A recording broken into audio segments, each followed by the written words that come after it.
Ahoj, vítejte u online kurzů, které vás naučí šetřit energii a zdroje.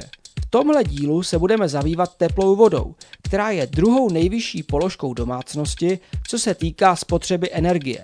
Výše spotřeby závisí na zvicích odběratelů a v každé zemi i domácnosti je trochu jiná. Dá se ale říct, že na ohřev teplé vody padne průměrně skoro čtvrtina spotřebované energie v domácnosti. Teplá voda tedy představuje významnou položku v nákladech na bydlení a vyplatí se s ní šetřit. Než se podíváme na možnosti úspor, řekněme si pár zajímavých čísel.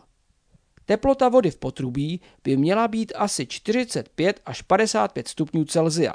Ohřívá se obvykle ze základních 8 stupňů Celsia. Potrubí má být přitom co nejkratší a dobře zaizolované, aby se zabránilo tepelným ztrátám. Minimální spotřeba teplé vody je asi 40 litrů na osobu a den, což představuje zhruba 2 kWh energie. Průměrná spotřeba je asi 80 litrů na osobu a den, respektive 4 kWh energie. Nejteplejší vodu obvykle používáme na mytí nádobí a pro koupel ve vaně. Chladnější pak na mytí rukou a sprchování. Co se týká velikosti spotřeby, nejnáročnější je koupel ve vaně a mytí nádobí pod tekoucí vodou. Když si napustíte vanu, spotřebujete 130 až 180 litrů teplé vody, kdežto když se jenom krátce osprchujete, spotřebujete pouze okolo 40 litrů teplé vody. Teď si stanovme cenu teplé vody na litr. Cena teplé vody je rozdělena do dvou částí. Cena za vodu a cena za energii potřebnou pro její ohřev. V ceně za vodu platíte vodné a stočné, tedy to, co odpustíte z kohoutku a co pustíte do kanálu. Dohromady je to 50 až 70 korun na metr krychlový, tedy 5 až 7 haléřů za litr. Cena za energii se stanovuje podle toho, čím vodu ohříváte. Když bydlíte v rodinném domku s vlastním kotlem, tak je to jasné. Platíte za palivo použité pro ohřev. Pokud bydlíte v bytě, je cena za teplo rozdělena na dvě části. 30% ceny tvoří paušál, většinou podle velikosti bytu, a zbytek 70% ceny je dle skutečného odběru, tedy odečteno z vodoměru, který máte doma. Celkem tedy platíte přibližně 0,6 až 2 koruny za kWh.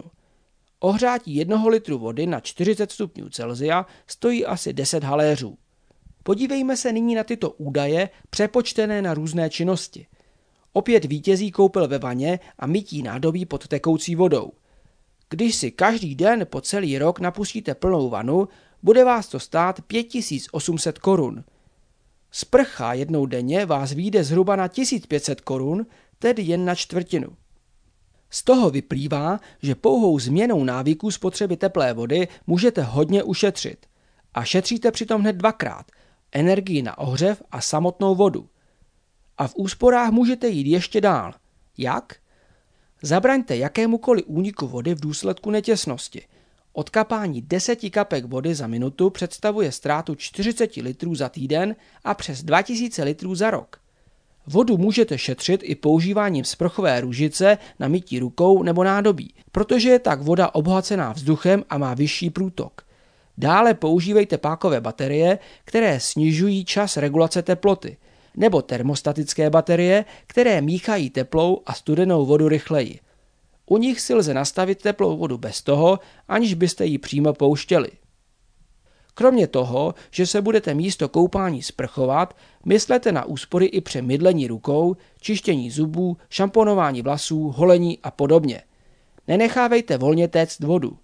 Při jednom čištění zubů totiž můžete pustit zbytečně do odpadu až 20 litrů. Nádobí nemýjte pod tekoucí vodou, ale v dřezu naplněném vodou. Po umytí pak nádobí krátce opláchněte. Nebo si pořiďte myčku, tu však pouštějte jen plnou. To stejné platí i pro pračku. Staré pračky spotřebují na jedno praní okolo 100 litrů vody. A je jedno, zda ji máte plnou, nebo jste dovnitř dali dvoje džíny. Nové přístroje mají spotřebu kolem 40 litrů vody. Mnohé z nich jsou vybavené automatikou, která si prádlo zváží a sama pozná, zda je pračka plná, nebo v ní máte opět ty dvoje džíny. Váze oblečení pak přizpůsobí i množství vody, kterou do bubnu pustí. A nakonec je tu ještě možnost ohřívat vodu zadarmo pomocí slunce nebo využitím energie kolem nás pomocí tepelných čerpadel. Využití solárních kolektorů pro ohřev vody patří mezi nejběžnější způsoby využití solární energie. Hlavní výhodou je relativní dostupnost solární energie, provoz tohoto systému navíc téměř nic nestojí a lze jej instalovat i dodatečně. Investiční náklady jsou ale dost vysoké, takže doba návratnosti je dlouhá. A fungování celého systému závisí na slunečním svitu, který je nepředvídatelný. Je ovšem spočítáno, že pomocí solárních kolektorů můžete v ročním průměru ušetřit až 70% energie potřebné na přípravu teplé vody. V současnosti se začínají pozvolna stávat běžným zdrojem tepla také zmíněná tepelná čerpadla, a to jak pro vytápění, tak pro ohřev vody. Jejich velkou výhodou jsou nízké provozní náklady, nevýhodou je zatím vysoká počáteční investice. Tak, a teď jsme skoro vyčerpali téma úspor teplé vody. Pamatujte, že těmito úsporami šetříte nejen peníze, ale chráníte zásoby sladké vody a nepřímo také snižujete emise skleníkových plynů do ovzduší. Jestli se chcete dozvědět víc o úsporách v jiných oblastech, neváhejte a dál prozkoumávejte náš web, který je plný tipů a triků na to, jak šetřit energii a zdroje. Zatím se mějte, nashledanou.